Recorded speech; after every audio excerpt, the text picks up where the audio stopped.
In this video, I will demonstrate how to automate opening an alert, switching to an alert, and then closing it. To start with, I will show how the functionality for the Open Alert button works. So from the switch window page, I can click Open Alert, which opens a browser alert that says this is a test alert, and pressing OK closes this alert. So now let's write a test to automate this functionality. I will start by opening the IntelliJ, and then here we will start by creating one more new class in which we will be naming this class as switch to alert.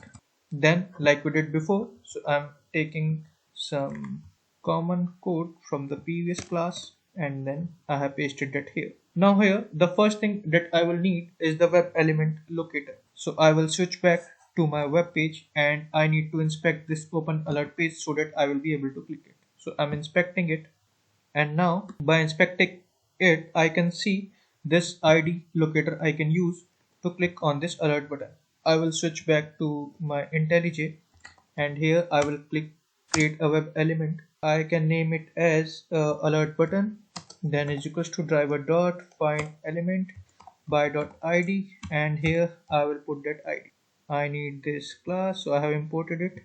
Now the next thing I need to do is to alert button dot click action I need to perform on. Following that, I will need to use the alert class to define a new alert object that says driver dot switch to alert in order to switch to the driver focus to that open alert. And then what I can do is say alert dot accept. So it will accept that alert. So this completes the test for now. Then I will add one more line to quit the driver. So now the test is complete. So let's right click and then select run.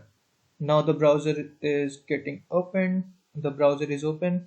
It clicked on that alert. So the code passed with exit code 0. That means a success.